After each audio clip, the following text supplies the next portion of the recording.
ನೂತನ CM DK Shivakumar ಅವರು ಪ್ರಮಾಣ ವಚನವನ್ನ ಸ್ವೀಕರಿಸುತ್ತಾರೆ. ಲೋಕಭವನದ ಗಾಜಿನ ಮನೆಯಲ್ಲಿ ಪದಗ್ರಹಣಕ್ಕೆ ಸಿದ್ಧತೆ ನಡೀತಾ ಇದೆ.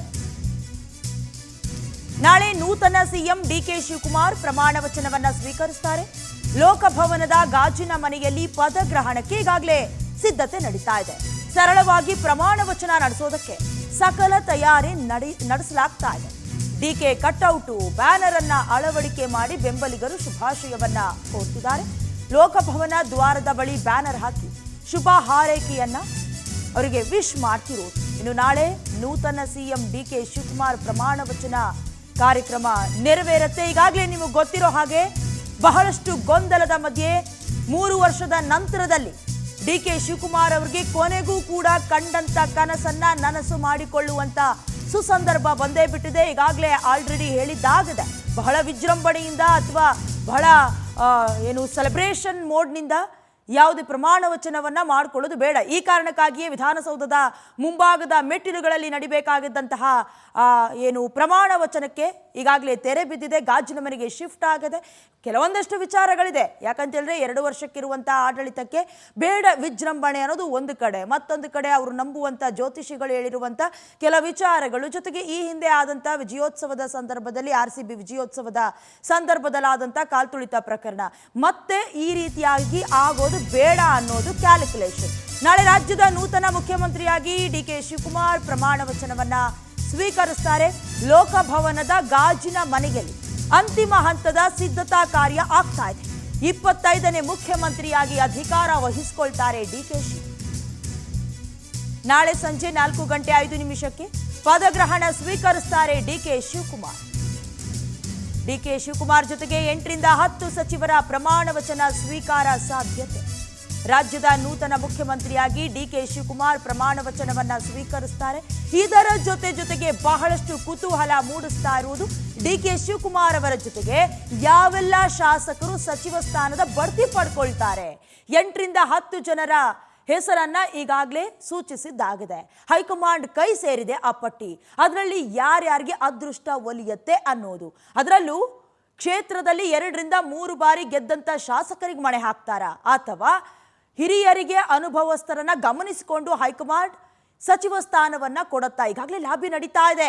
ನಿನ್ನೆಯೂ ಕೂಡ ದೆಹಲಿಯ ಹೈಕಮಾಂಡ್ ಅಂಗಳಕ್ಕೆ ಧಾವಿಸಿ ಕೆಲವೊಂದಷ್ಟು ಮನವಿಯನ್ನ ಸಲ್ಲಿಕೆ ಮಾಡುವಂತ ಕೆಲಸವನ್ನ ಕೂಡ ಶಾಸಕರು ಮಾಡ್ತಾ ಇದ್ದಾರೆ. ಅವರ ಪ್ರಯತ್ನ ಶತಾಯಗತಾಯ. ಸಚಿವಾಕಾಂಕ್ಷಿಗಳಾಗಿ ನಾವೇನೇನು ವರ್ಕೌಟ್ ಮಾಡಬೇಕು ಅದನ್ನಂತೂ ಮಾಡ್ತಿದ್ದಾರೆ. ಇದರ ಜೊತೆಗೆ ಸರಳವಾಗಿಯೇ ಪ್ರಮಾಣ ವಚನ ಮಾಡೋದಕ್ಕೆ ಸಿದ್ಧತೆ ಕೂಡ ನಡೆಸಲಾಗ್ತಾ ಇದೆ. ಒಂದು ಕಡೆ ಕಟ್ಔಟು, ಬ್ಯಾನರು ಎಲ್ಲ ಸಿದ್ಧತೆಗಳಾಗ್ತಾ ಇದೆ. ಒಂದು ಕಡೆ ಡಿಕೆ ಬ್ರದರ್ಸ್ ಕೂಡ ಅವರ ತವರು ಜಿಲ್ಲೆ ಸೇರಿದಂತೆ ಬೇರೆ ಕಡೆಯೂ ಕೂಡ ಸೆಲೆಬ್ರೇಷನ್ ಮೂಡ್ಗೆ ಕಟ್ ಹಾಕಿದ್ದಾರೆ. ಅಂದ್ರೆ ಬೇಡ ಸೆಲೆಬ್ರೇಷನ್, ಸರಳವಾಗಿ ಆಗ್ಲಿ ಅಂತ. ಸಚಿವರ ಪ್ರಮಾಣ ವಚನ ಸ್ವೀಕಾರ ಸಾಧ್ಯತೆ ಇದೆ. ಜೊತೆಗೆ ನಿನ್ನೆ ನಡೀಬೇಕಾಗಿದ್ದಂತಹ ಮೀಟಿಂಗ್ ಇವತ್ತಿಗೆ ಶಿಫ್ಟ್ ಆಗಿದೆ. 11 ಗಂಟೆಗೆ AICC ಅಧ್ಯಕ್ಷ ಮಲ್ಲಿಕಾರ್ಜುನ ಖರ್ಗೆ ಅವರ ನಿವಾಸದಲ್ಲಿ ಮೀಟಿಂಗ್ ಆಗುತ್ತೆ. ಹೈಕಮಾಂಡ್ ಕೂಡ ನಿನ್ನೆಯೇ ಮೀಟ್ ಆಗಿ ಸಭೆಗೆ ಹಾಜರಾಗಬೇಕಾಗಿತ್ತು. ಬಟ್ ರಾಜಸ್ಥಾನಕ್ಕೆ ರಾಹುಲ್ ಗಾಂಧಿ ಅವರು ತೆರಳಿದ್ದ ನಿಮಿತ್ತ ಆ ಮೀಟಿಂಗ್ ಕ್ಯಾನ್ಸಲ್ ಆಗಿತ್ತು.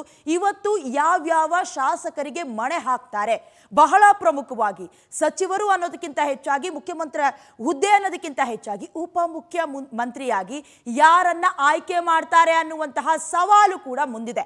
ಹಾಗಾಗಿ ಹೈಕಮಾಂಡ್ ಯಾರನ್ನ ಸೆಲೆಕ್ಟ್ ಮಾಡ್ತಾರೆ, ಜೊತೆಗೆ ಯಾವ ರೀತಿಯಲ್ಲಿ ಸಿದ್ಧತೆಯನ್ನ ನಡೆಸಿಕೊಳ್ಳಲಾಗ್ತಾ ಇದೆ, ಅಥವಾ ಈಗಾಗಲೇ ಸಿದ್ದರಾಮಯ್ಯ ಅವರು ಕೂಡ ರಾಜೀನಾಮೆ ಕೊಡುವ ಹೊತ್ತಿನಲ್ಲಿ ಕೆಲವೊಂದಷ್ಟು ಶಾಸಕರ ಪಟ್ಟಿಯನ್ನ ಇಟ್ಟಿದ್ರು. ಜೊತೆಗೆ ಈಗಾಗಲೇ ಇರುವಂತಹ ಸಚಿವರನ್ನ ಕೂಡ ಕೈ ಬಿಡೋದು ಬೇಡ ಅನ್ನೋದಾಗಿ ಕೂಡ ಹೇಳಿದ್ರು. ಹಾಗಾಗಿ ಎಷ್ಟರ ಮಟ್ಟಿಗೆ ಮಣೆ ಹಾಕ್ತಾರೆ? ರಾಷ್ಟ್ರ ರಾಜಕಾರಣ ಕರೆದಿದ್ರು ಕೂಡ ಸಿದ್ದರಾಮಯ್ಯ ಅವರು ಹೋಗಿರಲಿಲ್ಲ. ಜೊತೆಗೆ ಅವರ ಮನವೊಲಿಕೆ ಪ್ರಯತ್ನಗಳು ಕೂಡ ಆಗಬೇಕು. ಇದರ ಜೊತೆಗೆ ಡಿಕೆ ಶಿವಕುಮಾರ್ ಅವರ ಆಪ್ತ ಬಳಗದವರು 2 ಬಾರಿ ಹೈಕಮಾಂಡ್ ಅಂಗಳಕ್ಕೆ ಹೋಗಿದ್ದು, ಜೊತೆಗೆ ಸಮರ್ಥನೆ ಮಾಡಿಕೊಂಡಿದ್ದು, ಡಿಕೆ ಶಿವಕುಮಾರ್ ಅವರನ್ನ ಸಿಎಂ ಮಾಡಬೇಕು, ಅರ್ಹತೆ ಇದೆ, ಪಕ್ಷ ಸಂಘಟನೆ ಮಾಡಿದ್ದಾರೆ, ಬಹಳಷ್ಟು ಪ್ರಯತ್ನಗಳನ್ನ ಮಾಡಿದ್ರಲ್ಲ, ಅವರನ್ನ ಕೂಡ ಕೈ ಬಿಡೋದಕ್ಕೆ ಸಾಧ್ಯ ಇಲ್ಲ. ಹಾಗಾಗಿ ಲೆಕ್ಕಾಚಾರ ಹಾಕೊಂಡು ಎಷ್ಟು ಜನರಿಗೆ ಈಗ ಸಚಿವ ಸ್ಥಾನವನ್ನ ಕೊಡಲಾಗತ್ತೆ, ಎಷ್ಟು ಜನರನ್ನ ಕೊಡಲಾಗತ್ತೆ ಅನ್ನೋದು ಕೂಡ ಬಹಳಷ್ಟು ಕುತೂಹಲವನ್ನ ಮೂಡಿಸ್ತಾ ಇದೆ. ಸದ್ಯದ ಮಟ್ಟಿಗೆ ಈಗ ಗ್ಲಾಸ್ ಹೌಸ್ ನಲ್ಲಿ ಸಕಲ ಸಿದ್ಧತೆಯನ್ನ ಮಾಡಿಕೊಳ್ಳಲಾಗ್ತಾ ಇದೆ. ಮೂಲ ಮಾಹಿತಿಯ ಪ್ರಕಾರ 8 ರಿಂದ 10 ಜನರು ಈಗ ಡಿಕೆ ಶಿವಕುಮಾರ್ ಅವರ ಜೊತೆಗೆ ಪ್ರಮಾಣ ವಚನವನ್ನ ಸ್ವೀಕರಿಸಿದ್ರೆ 20 ರಿಂದ 24 ಜನ ಎರಡನೇ ಹಂತದಲ್ಲಿ ಏನು ಪ್ರಮಾಣ ವಚನವನ್ನು ಸ್ವೀಕಾರ ಮಾಡ್ತಾರೆ ಅನ್ನುವಂಥ ಮಾಹಿತಿ ಕೂಡ ಲಭ್ಯ ಆಗಿದೆ. ಬಹಳ ಪ್ರಮುಖವಾಗಿ ಯಾರನ್ನ ಕೈ ಬಿಡಲಾಗತ್ತೆ, ಯಾರನ್ನ ಸಂಪುಟ ರಚನೆಗೆ ಒಳಪಡಿಸ್ತಾರೆ ಡಿ ಕೆ ಶಿವಕುಮಾರ್ ಅವರ ನೇತೃತ್ವದಲ್ಲಿ ಅನ್ನೋದು ಹೈಕಮಾಂಡ್ಗೆ ಬಿಟ್ಟ ವಿಚಾರ ಎಲ್ಲವೂ ಕೂಡ ಅನ್ನೋದು ಈಗಾಗಲೇ ಗೊತ್ತಿರುವ ವಿಚಾರ. ಕೈ ನಾಯಕರುಗಳು ಕೂಡ ಅದನ್ನೇ ಸ್ಪಷ್ಟಪಡಿಸಿದ್ದಾರೆ.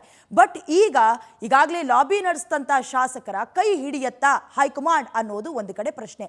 ಅಥವಾ ಈಗಾಗಲೇ ಲಾಬಿ ಮಾಡಿದ್ರು ಕೂಡ ವರ್ಕೌಟ್ ಆಗದಂಥ ಶಾಸಕರು ಭುಗಿಲೆದ್ರೆ ಸ್ವಪಕ್ಷದಲ್ಲೇ ಬಹಳಷ್ಟು ಬೇಸರ ಇದೆ. ನಿನ್ನೆ ಕೂಡ ಹಾನಗಲ್ಲಲ್ಲಿ ನಾವು ನೋಡಿದ್ವಿ, ಒಂದೇ ಕ್ಷೇತ್ರದಲ್ಲಿ ಇದ್ಕೊಂಡು ಅವ್ರಿಗೆ ಆರೋಗ್ಯ ಸರಿ ಇಲ್ಲ ಅಥವಾ ಅವ್ರಿಗೆ ನಡ್ಸ್ಕೊಂಡು ಹೋಗೋದಕ್ಕೆ ಆಗತ್ತಾ ಇಲ್ವಾ ಅನ್ನುವಂಥ ಪ್ರಶ್ನೆ. ಹಿರಿಯರು ಅಥವಾ ಯುವ ಮುಖಗಳಿಗೆ ಅವಕಾಶವನ್ನ ಕೊಡಬೇಕು, ಬಹಳಷ್ಟು ಸವಾಲಿದೆ. ಇದನ್ನೆಲ್ಲ ಯಾವ ರೀತಿ ಸ್ವೀಕಾರ ಮಾಡ್ತಾರೆ?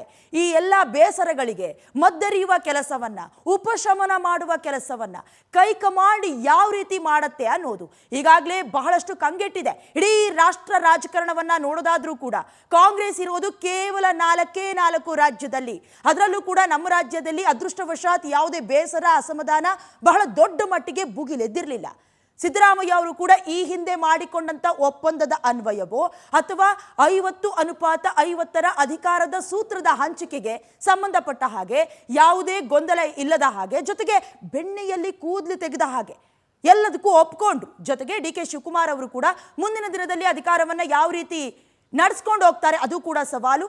ಒಟ್ನಲ್ಲಿ ನಾಳೆ ನಡೆಯುವಂತ ಪದಗ್ರಹಣಕ್ಕೆ ಸಿದ್ಧತೆ ನಡೀತಾ ಇದೆ. ಶಾಸಕರು ಸಚಿವರಾಗಿ ಯಾರ್ಯಾರು ಆಯ್ಕೆ ಆಗ್ತಾರೆ ಅನ್ನೋದು ಕೂಡ ಬಹಳ ದೊಡ್ಡ ಮಟ್ಟಿಗೆ ಕುತೂಹಲ ಮೂಡ್ತಾ ಇದೆ. ಇದೇ ವಿಚಾರಕ್ಕೆ ಸಂಬಂಧಪಟ್ಟಂತೆ ಹೆಚ್ಚಿನ ಡೀಟೇಲ್ಸ್ ಅನ್ನ ಲೈವ್ ನ ಮೂಲಕ ಜಾಯಿನ್ ಆಗಿ ಕೊಡ್ತಾ ಹೋಗ್ತಾರೆ ನಮ್ಮ ಪ್ರತಿನಿಧಿ ವೆಂಕಟೇಶ್. ಈಗಾಗಲೇ ರಾಜ್ಯ ರಾಜಕಾರಣಕ್ಕೆ ಸಂಬಂಧಪಟ್ಟ ಹಾಗೆ ಬಹಳಷ್ಟು ಕುತೂಹಲ ಮೂಡಿಸ್ತಾ ಇರೋದು ಒಂದು ಕಡೆ ಮುಖ್ಯಮಂತ್ರಿ ಸ್ಥಾನವೂ ಅಲ್ಲ, ಉಪಮುಖ್ಯಮಂತ್ರಿ ಸ್ಥಾನ, ಹಾಗೆ ಶಾಸಕರಿಂದ ಸಚಿವರಾಗುವಂತ ವಿಚಾರ. ಈಗ 8 ರಿಂದ 10 ಜನರ ಹೆಸರನ್ನ ಲಿಸ್ಟ್ ಮಾಡಿಕೊಳ್ಳಲಾಗಿದೆ. ಯಾರ್ಯಾರನ್ನ ನಿರೀಕ್ಷೆ ಇಟ್ಕೊಳ್ಬಹುದು ವೆಂಕಟೇಶ್?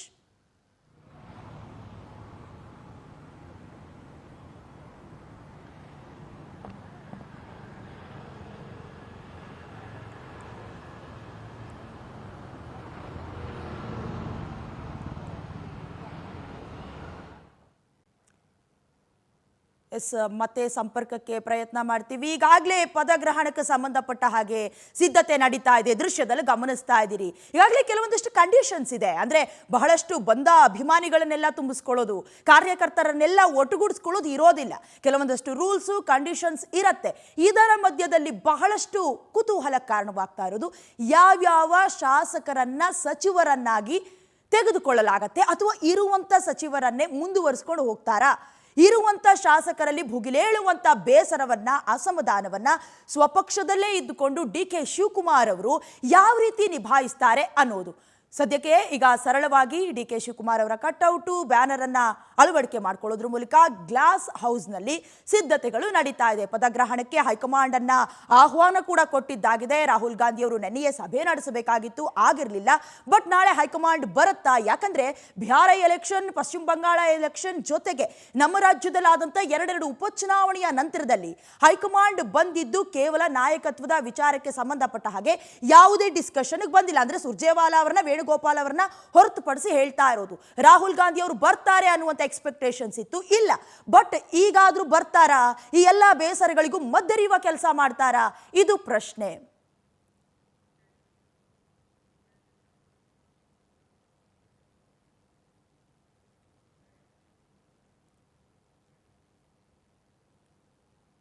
ಇನ್ನು ಇದೇ ವಿಚಾರಕ್ಕೆ ಸಂಬಂಧಪಟ್ಟಂತೆ ಹೆಚ್ಚಿನ ಡೀಟೇಲ್ಸ್ ಅನ್ನ ಲೈವ್ ನ ಮೂಲಕ ಜಾಯ್ನ್ ಆಗೋದ್ರ ಮೂಲಕ ಕೊಡ್ತಾ ಹೋಗ್ತಾರೆ ನಮ್ಮ ಪ್ರತಿನಿಧಿ ವೆಂಕಟೇಶ್. ಈಗಾಗಲೇ ಪದಗ್ರಹಣಕ್ಕೆ ಸಿದ್ಧತೆ ನಡೀತಾ ಇದೆ, ಹೇಗಿದೆ ಪ್ರಿಪರೇಷನ್? ಜೊತೆಗೆ ಅಲ್ಲಿ ಕಟ್ಔಟ್ ಹಾಕೋದಿರಬಹುದು ಅಥವಾ ಕೆಲ ಕಾರ್ಯಕರ್ತರು, ಬೆಂಬಲಿಗರೆಲ್ಲ ಜಮಾಯಿಸ್ತಿರ್ತಾರೆ, ಒಟ್ಟಿನಲ್ಲಿ ಚಿತ್ರಣ ಹೇಗಿದೆ ವೆಂಕಟೇಶ್?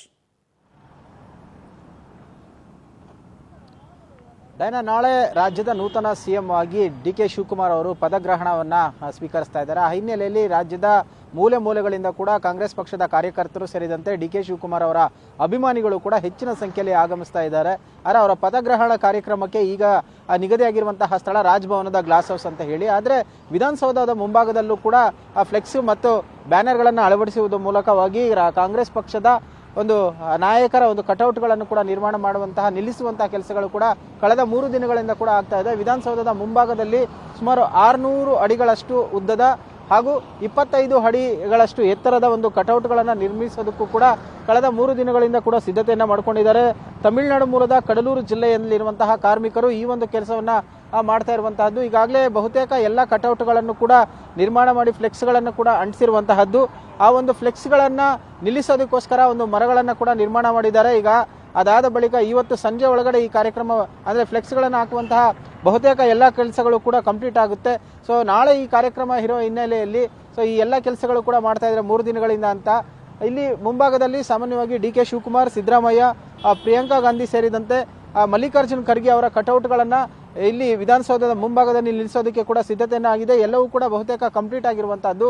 ಸೊ ತಮಿಳುನಾಡಿನಿಂದ ಈ ಒಂದು ಕಾರ್ಮಿಕರು ತೆಗೆದುಕೊಂಡು ಬಂದಿರುವಂತಹದ್ದು ಫ್ಲೆಕ್ಸ್ಗಳನ್ನು ಕೂಡ ಅಲ್ಲಿಂದನೇ ಪ್ರಿಂಟ್ ಹಾಕಿಸಿ ಒಂದು ಸ್ಟೀಲ್ನ ಮುಖಾಂತರವಾಗಿ ಈ ಒಂದು ಫ್ಲೆಕ್ಸ್ಗಳನ್ನು ಕೂಡ ಅಳವಡಿಸಿದ್ದಾರೆ. ಇವತ್ತು ಬಹುತೇಕ ಎಲ್ಲವೂ ಕೂಡ ಏನು ಕಂಪ್ಲೀಟ್ ಆಗುವಂತಹ ಕೆಲಸಕ್ಕೂ ಕೂಡ ಈಗ ಮುಂದಾಗಿದ್ದಾರೆ. ಇದನ್ನು ಹೊರತುಪಡಿಸಿದ್ರೆ ರಾಜಭವನ ಸೇರಿದಂತೆ ಚಾಲುಕ್ಯ ಸರ್ಕಲ್, ಮೇಕ್ರಿ ಸರ್ಕಲ್ ಸೇರಿದಂತೆ ವಿವಿಧ ಒಂದು ರಸ್ತೆಗಳಲ್ಲಿ ಕೂಡ ಡಿ.ಕೆ. ಶಿವಕುಮಾರ್ ಅವರ ಒಂದು ಫ್ಲೆಕ್ಸ್ಗಳು ಸೇರಿದಂತೆ ಕಾಂಗ್ರೆಸ್ ಕಾರ್ಯಕರ್ತರು ಹಾಗೂ ನಾಯಕರು ಏನಿದ್ದಾರೆ ಅವರ ಒಂದು ಫೋಟೋಗಳಿರುವಂತಹ ಫ್ಲೆಕ್ಸ್ಗಳನ್ನು ಕೂಡ ಎಲ್ಲ ಕಡೆ ಅಳವಡಿಸಿರುವಂತದ್ದು. ಇಲ್ಲಿ ಪ್ರಮುಖವಾಗಿ ಗಮನಿಸಬೇಕಾದ ಅಂಶ ಅಂತ ಹೇಳಿದ್ರೆ ಈಗಾಗಲೇ ಏನು ಒಂದು ಫ್ಲೆಕ್ಸ್ ಬ್ಯಾನರ್ಗಳನ್ನು ಅಳವಡಿಸಿದ್ರೆ ಅವರಿಗೆ ದಂಡವನ್ನು ವಿಧಿಸ್ತೀವಿ ಅಂತ ಹೇಳಿ ಸ್ವತಃ ಡಿ.ಕೆ. ಶಿವಕುಮಾರ್ ಅವರೇ ಹೇಳಿದ್ರು. ಆದರೆ ಈ ಒಂದು ಕಾರ್ಯಕ್ರಮ ಆಗ್ತಾ ಇರುವಂತಹ ಹಿನ್ನೆಲೆಯಲ್ಲಿ ಸಹಜವಾಗಿಯೇ ಕೂಡ ಅವರ ಅಭಿಮಾನಿಗಳು, ಕಾಂಗ್ರೆಸ್ ಕಾರ್ಯಕರ್ತರು ಕೂಡ ಈ ರೀತಿಯಾದಂತಹ ಫ್ಲೆಕ್ಸ್ಗಳನ್ನು ಅಳವಡಿಸ್ತಾ ಇದ್ದಾರೆ. ಸೊ ಬಹುತೇಕವಾಗಿ ಯಾವುದೇ ಒಂದು ರಸ್ತೆಗೂ ಹೋದ್ರೂ ಕೂಡ ಇವತ್ತು ಕಾಂಗ್ರೆಸ್ನ ಬಾವುಟಗಳು ಜೊತೆಗೆ ಕಾಂಗ್ರೆಸ್ ನಾಯಕರ ಒಂದು ಫ್ಲೆಕ್ಸ್ಗಳು ಕೂಡ ರಾರಾಜಿಸ್ತಾ ಇರುವಂತಹದ್ದು. ನಾಳೆ ಈ ಒಂದು ಕಾರ್ಯಕ್ರಮ ಆದ ನಂತರ ಎಲ್ಲವನ್ನು ತೆರವು ಮಾಡ್ತೀವಿ ಅಂತ ಕೂಡ ಅಧಿಕಾರಿಗಳು ತಿಳಿಸಿದ್ದಾರೆ. ಜೊತೆಗೆ ಇವತ್ತು ಬಹುತೇಕ ವಿಧಾನಸೌಧದ ಮುಂಭಾಗದಲ್ಲಿ ಈ ಕಟೌಟ್ಗಳನ್ನು ನಿರ್ಮಾಣ ಮಾಡುವಂತಹ ಕೆಲಸ ಬಹುತೇಕ ಕಂಪ್ಲೀಟ್ ಆಗುವಂತಹದ್ದು. ಡೈನಾ,